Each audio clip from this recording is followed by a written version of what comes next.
Alright, so today we're going to be doing Pokemon Regions Rankings. We're going to be ranking basically all the mainline Pokemon regions, going from Cancel to Paldea, Gen 1 to Gen 9. Honestly, I do like all these regions. I played most of the Pokemon games, mainline games. I played basically like 95% of them. We're going to be doing 6 tiers right now. 6 tiers. S, A tier, the B tier, C tier, D tier, F tier. But without further ado, let's get right into the video and not waste any more time. Explain some things first before I go into the regions. We're going to be ranking them based off of the region aesthetic, the gym leaders, the Pokemon, the routes, the story, and basically the whole region itself. Basically the whole region we're going to be ranking. So let's start off with Cancel. Cancel, I love the region a lot, and should I add anime to this? It's my choice, but Cancel anime wasn't that bad. Honestly, it was probably one of the best compared to every other region. Kanto is a stepping stone to Pokemon, obviously. Kanto Pokemon, 151 original Pokemon, like the second most or third most added in ever in Pokemon in one region, maybe the second most or third. But Kanto, love the region, love the routes. The gym leaders, iconic. You got Brock, you got Misty, you got Giovanni, you got Blaine, that Lieutenant Surge. We got Erica. Very, very prominent, known gym leaders. Kanto wasn't that bad. Fighting through them. The starters, not that bad. All of them really good starters. The story makes sense. The evil teams also got to take into account the evil teams too. Team Rocket, probably one of the best evil teams out there for sure. Team Rocket, classic. Their model actually makes sense. Some evil team models make absolutely no sense. The Elite Four for Kanto wasn't that bad. Basically having limited typings, because the Steel type didn't exist, Dark type didn't exist, Fairy types didn't exist. Didn't have much Dragon types, didn't have much Ghost types. You only had like one of each. Gengar and Dragonite line. That's all you had. A lot of Poison types, a lot of Grass types, a lot of Water types, especially a lot of Water types. Because Kanto, a lot of body of waters in Kanto for sure. A lot of fishing spots. I like the caves too in Kanto. The caves too. Diglett Tunnel, very iconic. Only Diglett spawn there, Dugtrio.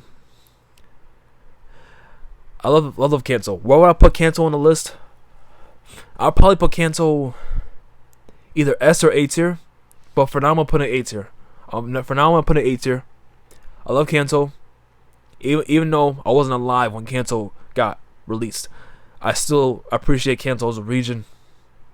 I mean, if you don't, you either never played Kanto before, or that's just you as a person. But me, I like Kanto a lot. My favorite starter is Venusaur. Not all time, but in Kanto, it's Venusaur. But next region we have is Johto. Johto, I feel like piggybacks off Kanto, which makes sense because both of them from Japan. Both regions originate from Japan. But Johto, I feel like it's kind of like Kanto's little brother in a way. The starters are not bad. None of the starters are bad. Meganium. Meganium is probably gonna get either regional variant or something. It's probably gonna get a regional variant. It's not that bad of a region. The gym leaders kind of remind me of the Kanto gym leaders. You got Koga or Janin in Johto. My favorite gym leader in Johto is probably Morty, Whitney, or Claire. Claire's alright. Price is chill. No puns intended at all. Falconer, I like Falconer, Bugsy. I like all the gym leaders. They're not that bad. None of them not that bad. But Johto storyline, kind of like Kanto. Team Rocket, still the evil team there. It just feels like Johto compared to Kanto. You go from gym to gym. You can skip to like 4 to Jasmine. That's what you can go straight to Jasmine. but you have to help her out with the Ampharos. But Johto scenery, I love Johto scenery. My favorite town. Oh, I forgot to say my favorite town in Kanto. My favorite town in Kanto is probably. Let me see. My favorite town in Kanto might have to be, I forgot, Sabrina's. Where Sabrina's located, where the dojo's at, literally right next to the gym. That's probably my favorite. That's probably my favorite town. Crazy enough, crazy. Johto. My favorite town might have to be. I'm not really good with the town names. Just like I'm not good with, actors' names. Crazy. Off topic. Johto. It might have to be Morty's town. It's either Morty's or Faulkner's. I like Faulkner's town a lot. Even though it's really early in the game, I like the aesthetic. I like the aesthetic of Faulkner. Faulkner's the town Faulkner's in. I kinda like it. So I'm still gonna put Johto in B. It just feels like Kanto's little brother at any given point. Heart Gold, Soul Silver, really good games, outstanding games, but still, I feel like Kanto's still better. Kanto's still better at the end of the day. B does not mean bad. I mean, there's 3 tiers below B, so it's not bad. It's definitely above average for sure. Hoenn. Now Hoenn, and we got Ruby, Sapphire, Emerald. Emerald, people can say top 3 games in Pokemon. Probably top 2, depending who you're talking to. Top 1, who you talking to. Who doesn't like Hoenn? Got Rayquaza. Honestly, I played Hoenn probably twice the amount of times as Johto. Hoenn, I played Ruby, Omega Ruby, Sapphire, Emerald, you name it. The starters in Hoenn compared to the starters in Kanto, in terms of likability and popularity, for sure. Legendaries, you can't count out Rayquaza, Groudon, Kyogre. The evil teams, Aqua, Magma. It's the first time you're having 2 different teams, 2 different evil teams in one game. So, you kind of trouble, if you have like Team Yell, Team Star, or even Team Flare at times. But man, Hoenn, the storyline, amazing. My favorite town, I think it has to be the town you find Juan or Wallace in. That's my favorite town. I feel like that's my favorite town. The Wallace or Juan town, that's probably my favorite. Is it Superist City? Superist Town, something like that. It's the one you dive after beating Rayquaza, Kyogre, or Groudon. You dive underneath the water, you rise up, there's like a little entryway in the deep seas, little canal, you go up and you dive right up, you get right into the city. I mean, the city is surrounded by walls. That's the only way you can get in the city, unless you fly in.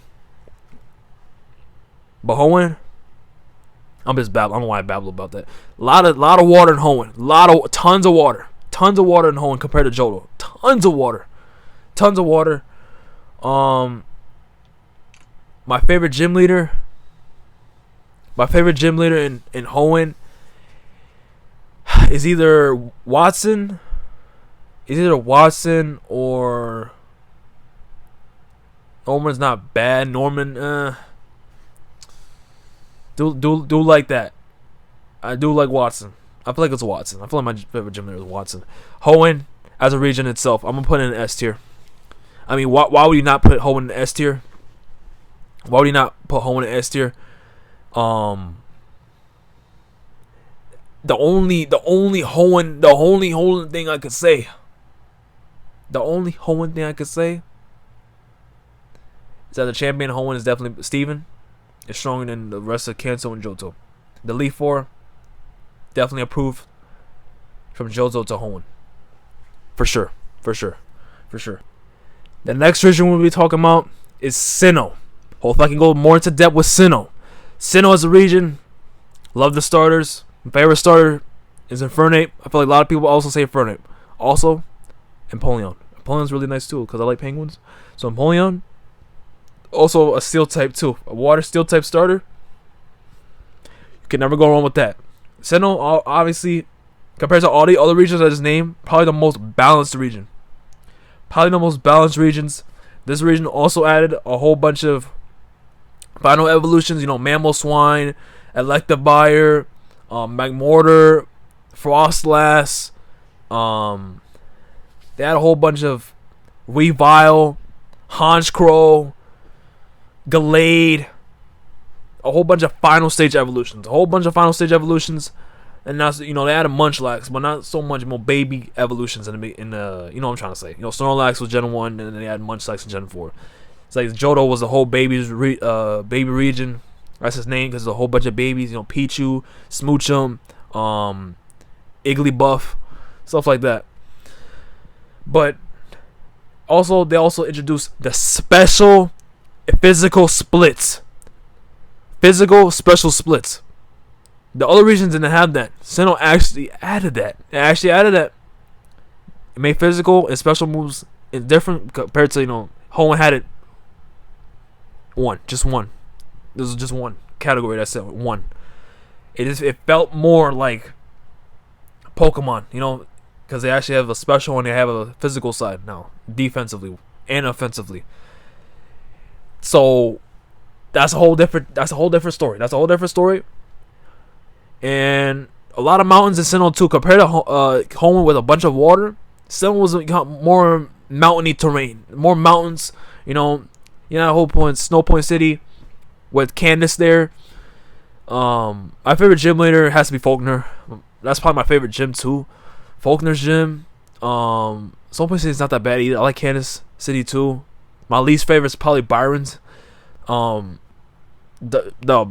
Basically, yeah. Gliscor too. I forgot to mention Gliscor. Togekiss. A whole bunch of fall stage evolutions.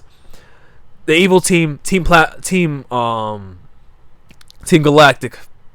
You can say they're probably one of the best evil teams, compared to with Team Rocket too. Similar, not really similar motives, but it's not like two different teams in Hoenn, Kanto, Johto, Team Rocket.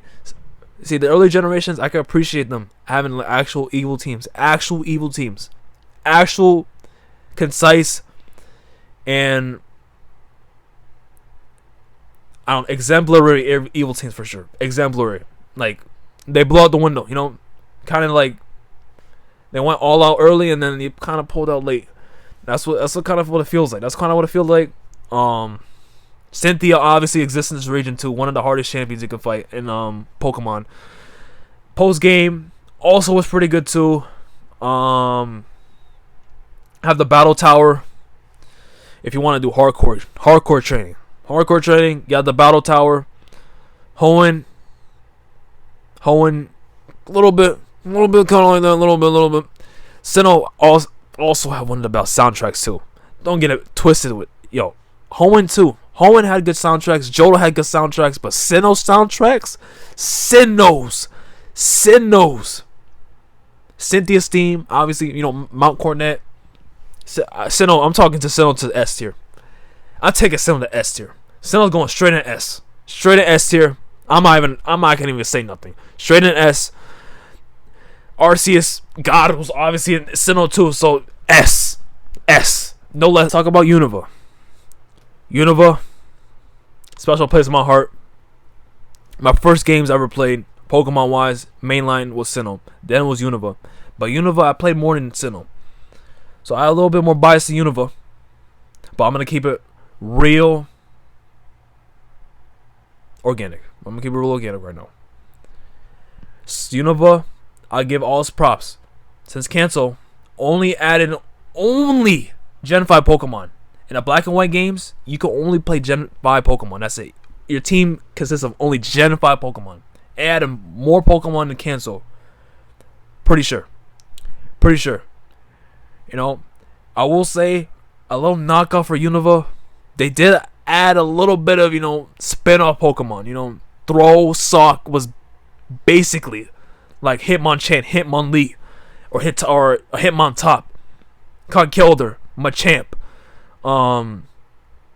They had, obviously, Emolga was Pikachu. I mean, every region has a Pikachu clone.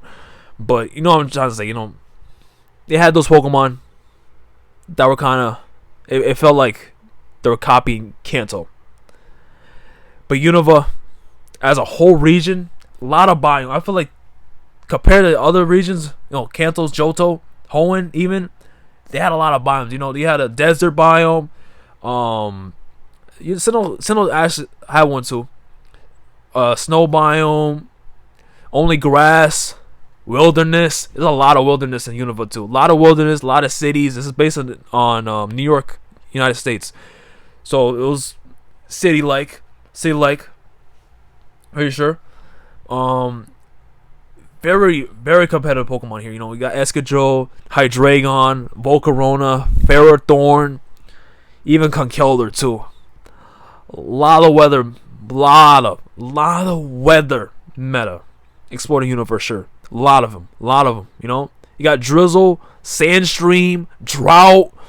Like, this is when they started adding Pokemon abilities that were kind of not heard of before. Sinnoh kind of did it too, but Unova, they kind of added abilities, different abilities. They kind of pertain to only one Pokemon. Yeah, kind of one Pokemon. They also had sprite animations. Unova, I appreciate it. The last game on the 2DS, Unova, they added Pokemon sprites that are animated. Because Sinnoh, they didn't really have animated sprites like that. Unova, they had animated sprites. Every Pokemon was unique for its own kind. It felt more alive. The Pokemon felt alive. Dual typings were a thing. But dual typings, unique ones were added in Unova 2. A lot of urban, modern, diverse cities. You have subways too. It felt like Unova. I felt like they did their thing with Unova for sure. They did their thing with Unova. They did their thing for Unova. But back to the typing, dark fighting, Scrafty, water ghost, ghost fire. See, ghost type is ghost type got a little bit of love. They got a little bit of love. Post game, a lot of good content post game too. A lot of good content post game. Also, I think Unova added 5 more Pokemon than Kanto did. They had 156. And gets his battle with N. Wow. Talk about a wild battle. The original game's black and white. You fight N. Gets this. You fight them both. But gets this in the sequel games. In the sequel games, you have to fight them back to back. You fight Kyurem, then you fight him. Crazy. Reshiram, Zekrom. I didn't even talk about a legend. Zekrom, Reshiram, and then Kyurem. Not that bad. Not that bad of a trio. But I definitely don't think it's the best trio though. It has to go to Sinnoh. I mean, Sinnoh or Unova. Sinnoh or Hoenn. But I think Hoenn. The weather trio, I feel like is better than the Sinnoh trio for sure. But the Elite Four also felt like they stepped up the game in the Elite Four too. Sinnoh, Unova. At this point of the Pokemon franchise, I felt like it was neck and neck. Unova or Sinnoh, which Elite Four was kind of hard. Unova, the soundtracks too didn't disappoint. The region didn't disappoint overall. In my opinion, I love Unova as a region. I'll always be a ride or die for Unova for sure. My favorite starter in Unova 2. I'm not gonna lie, I'm not trying to sound different, but I like Emboar a lot. Emboar was my first starter ever picked in Unova. I kind of picked it by accident, but it did help me out a lot. The original game's black and white. It kind of helped me a lot, Now, Unova, yeah, S tier. You deserve S tier. If you think A tier, it's not that bad. Putting him A tier, not that bad. But S tier, I feel like it's S tier in my eyes. A tier, or B tier even, I'll take.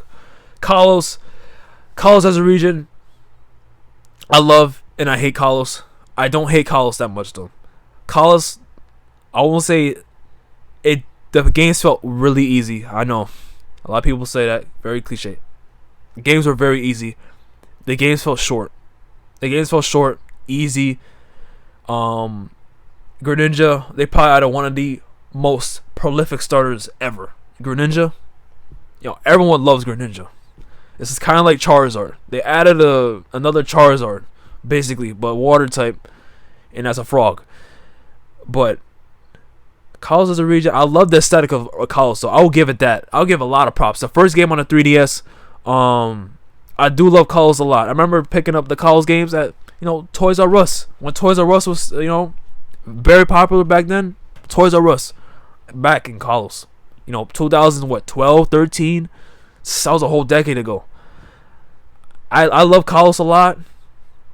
The characters, the rivals are kind of Serena. It's not anime Serena, but Kalos.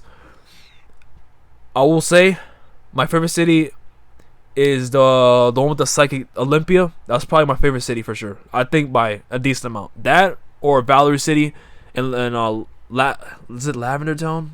Was it Lavender Town? I'm getting mixed up. But either of those two. We had the city. It's based on France. Kalos based on France. They had a whole Eiffel Tower in France, Paris. But I love Kalos. I love Kalos a lot. Even though the games felt the EXP share felt broken. It felt broken. It felt very broken. But Kalos, it felt broken. Like you can literally overlevel your Pokemon for like just being in the party. It doesn't even need to come out and fight. It doesn't even need to even hit a move. If you just switch it out and switch it back in, that gets like more XP than just letting it sit in the party. Another thing, Mega Evolutions were also a thing in this region too. Probably one of the best gimmicks ever released. Kalos had it. It had his number. It shook the competitive scene totally. It made Pokemons are unappreciated or underused getting more utilized in the competitive scene or in regular Pokemon. Storyline wasn't that bad either. Team Plasma, you got Pokemon ZA coming out soon. So everyone's favorite character with the Floette, guess who he is? He coming back to ZA. After over 100 years.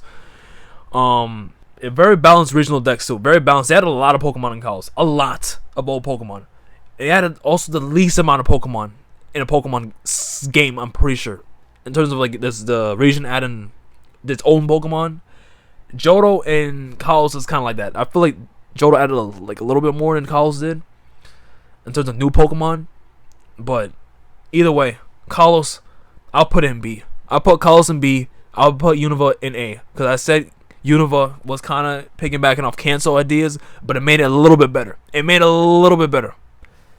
So if I had to do something, I'll probably switch Cancel Unova, but I'll leave it right there. Alola is next. Now, Alola enjoyers, if you're here, it's going to be a great time. Because I like Alola too. I love Alola as a region. First time replacing gym leaders with totem Pokemon and Kahunas. Not that bad of a deal. Not that bad. They did keep the Leaf Foreigner champion. Well, they didn't really have a champion. But they changed the whole basic scheme of Pokemon. Gym leaders. You fight the gym leaders, you get badges, and you go to Elite Four, you go to Victory Road. There was still a Victory Road technically in the Alola too. They didn't really feel a Victory Road. But it was Victory Road. They did have a Victory Road. Well, I will say Ultra Sun, Ultra Moon, I don't like the games that much. I know people like the games. It doesn't knock the region itself because it's kind of the same. But I feel like it was kind of pointless adding, Ultra Sun, Ultra Moon. They could have just did just one game instead of just doing two different games, two different versions. They're trying to get more money, huh? But I'm not gonna knock Pokemon Greek Freak for doing that. I'm not gonna knock him for that. The regional forms too. First game to introduce regional forms, Z moves. I was kind of hyped for Z moves. Cause I thought it was gonna be an ultimate move, like Mortal Kombat, Killer Instinct. Those games. It's kind of like I felt like I was gonna be like that. It wasn't like that. I was kind of disappointed, but it sounded fun. Z moves kind of sound like, you know, finishing move, or you just want to get someone off the battlefield quick. It's a one-time use thing. You can't use them twice. You can hold multiple Pokemon with multiple Z moves in the same party, but only one can be used. Only one can be used. So you gotta be careful with that. Good Pokemon 2 added Ultra Beasts. You added, you know, my favorite Ultra Beast is probably Kartana or Vociferlon. I like Vociferlon a lot too. Xurkitree. I do like the Ultra Wormholes they added too in the Ultra Wormholes. The ones you go in and you either get a legendary or you get a regular Pokemon or you get a shiny. A lot of shinies I found there. The chances definitely were raised for sure, because shinies, you can't find shinies like that. I do appreciate that. A lot of biomes. You see the Xurkitree biome, the Vermosa Buzzwole. You do get Playpool too. You get Playpool in the sequel games, I'm pretty sure. Naganadel. Don't really see much of Magearna, but I digress. Because Ultra Beasts kind of feel like legendaries at times. Lola Road, obviously, this is based on Hawaii.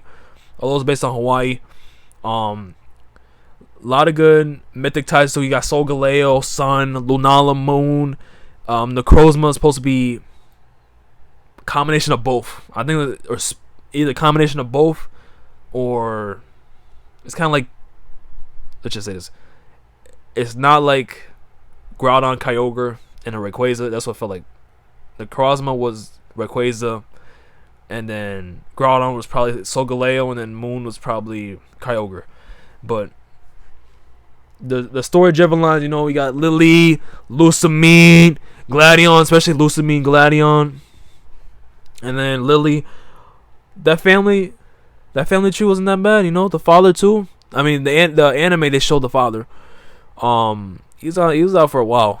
You know, he wasn't bad, but it just felt like he was a mystery. He was just a whole mystery. He was with Magearna the entire time. Because I was later found out back in Journeys. But the Battle Tree, Battle Royale, I feel like it kind of fell off after Gen 5. After Gen 5, post game kind of felt kind of weak. Gen 7 was better than Kalos for sure post game. So Lola, I'll put Lola in B. I'll put in B. Me personally, if I'm gonna be honest, compared to all the regions I just named, Galar is my least favorite. Compared to all the regions I just named. So Sword and Shield is not bad games. It just kind of felt like it was just Kalos easy, but way too easy. The Dynamax candies, oh my gosh. Don't get me started with the Dynamax candies. Those Dynamax candies made the games way too easy. You could just not use them. But if you're playing for the game for the first time, you don't know what those are. You just playing those games blind, like I did. Play those games blind. No tutorials, no guide throughs, no YouTube, none of that. I was playing those games as if I was blind going into the game. Did not know about those special evolutions. That's when they added those special evolutions. They kind of did, you know, in Unova and Kalos and Alola. What I mean by that is like, or evolve your Pokemon by being under the bridge, like the Cofagrigus thing, or not get crits like the Surfetched. Like what? Like it didn't make any sense. I had both of those Pokemon on my team, surprisingly enough. The fossils, I'm not talking about fossils. The fossils were unique. Unique, not meaning bad. It's just I thought they were like pretty. Why? Why are these fossils? Why? The Gigantamax mechanics weren't that bad. I like the designs of the Gigantamax a lot. I like the designs. Let's just say that I do like Dynamax, Gigantamax more than Z moves. Z moves kind of felt like I like signature Komo's signature Z move. That's probably my favorite one. But Z moves as a whole, it's just all The wild area counters. This is the first time having overworld encounters. You know, you get to see the Pokemon like in grass patches or walking around in the wilderness compared to, you know, you're just walking in a patch of grass and just wild Pokemon appears. like every Pokemon game has been. You know, actually see overworld encounters. You know, you get to bump into Pokemon chasing you. You get to, well, I would say Kalos was the first game, I think. Well, like the beauty thing, you get to like improve your Pokemon's qualities, there's a strength. All those things were kind of like more expressed, more well known in Kalos and in Gen 5 games, Gen 6 games, going up to now Paldea. That's when they started adding all those. The fossil fusions were okay. Not really my cup of tea. Also more regional forms. The game's kind of DLCs too. DLCs were alright. I do like Urshifu a lot, but as a whole, I'm not gonna lie. I'm gonna put Galar in C. Not really the best games, in my opinion. Hisui. I'm gonna keep it short and sweet. Hisui, because Hisui is basically Sinnoh, but you know, prehistoric. So Hisui is gonna be before Sinnoh ever existed. That's what Sinnoh became of. I don't know. Hisui just felt like all you did was catch Pokemon. That was the whole point of the games. You know, we catch Pokemon. You craft Pokeballs. You go with the storyline. Cynthia's relative, that was kind of crazy. I'm not gonna lie. That battle was kind of crazy. The Giratina, that dude was kind of cheating. You know, you fight him like 2 times with Giratina. You fight like 2 times through. Like, you fight his team and you fight Giratina last. And you fight Giratina again. Like Valor, is that his name? Hopefully that's his name. That dude was crazy. I do like the aesthetic of Hisui too. I do like the whole region. I do like how you see all your Pokemon. Man, like instead of a party box, when you go to the PC Pokemon Center, you see those behind the fence. You see all your Pokemon you caught behind the fence. It can be those it could be shiny Pokemon, it could be starters. See, this is the first time starters, you know, it was Cyndaquil, Rowlet, and then it was Oshawott. But Hisui, I just felt like all you did was the battle mechanics and then you catch Pokemon. I'm being honest. That's what felt like all you can do. So just for that, D tier. I'm sorry. Probably I like it less than Galar. I like it less than Galar. And Paldea, I played it again one time through. So, and I played the DLCs too. Overall, I like the games more than Galar and Hisui. I feel like Pokemon's kind of going downhill after Gen 7, in my opinion. But I still pay attention to Pokemon for sure. Paldea the anime also pretty good too. They're keeping up. For sure. I do like the terrestrialization. I do like that a lot. I love it a lot. I love it right behind Mega Evolutions. As a Pokemon gimmick, I do like the starters. My favorite starter is probably Sprigatito. I like Sprigatito. Probably one of my favorite grass starters behind Venusaur Sceptile. Probably Meowscarada after that. Not that bad of a game. Team Star was kind of BS, I'm being honest. But besides that, I'm gonna put Paldea. I'm gonna put Paldea in B. And just call it a day. There's gonna be no F tier. I don't think those games that bad. Hisui, even though I put in D, the game's not that bad. They're definitely playable compared to, you know, Brilliant Diamond, Shining Pearl, Pokemon, Let's Go Eevee, and Pikachu. That Hisui game is better. Listen to me, that Hisui game is better than those 4 games I just named. And then some spin-off games too. Hisui is better too. But without further ado, let me know if you agree or disagree with the tier list. Without further ado, have a good day and peace out. Be safe.